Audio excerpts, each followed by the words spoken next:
PIAM, o el Pla Integral d'Accions de Millora del Nucli Antic, és tot un procés, no? Hem realitzat un procés que comença cap al juny de l'any passat i que hem estat tots aquests mesos, diguéssim, fins a arribar a les propostes ja concretes d'intervenció.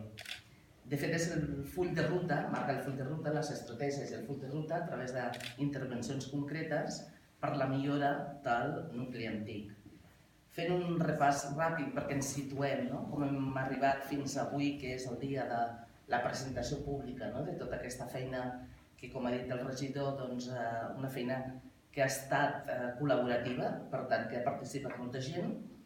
Comencem amb una primera fase en la que, d'alguna manera, establim quines seran les regles del joc per fer tot aquest procés de participació.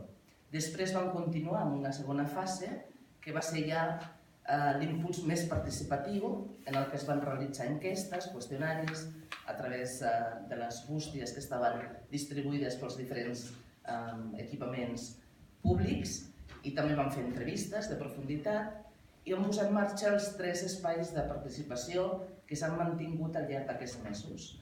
Un és el grup motor, que, com sabeu, hem explicat altres vegades, està format per associacions, entitats, gent del comerç, veïns, gent a títol individual, que són representatius de la diversitat que viu, treballa o fa activitat al nucli antic.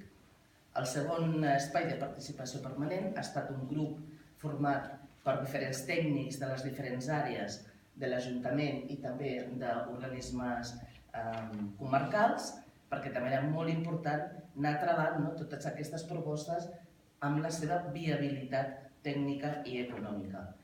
I el tercer espai, la taula política, en la que han participat els diferents partits que tenen representació municipal.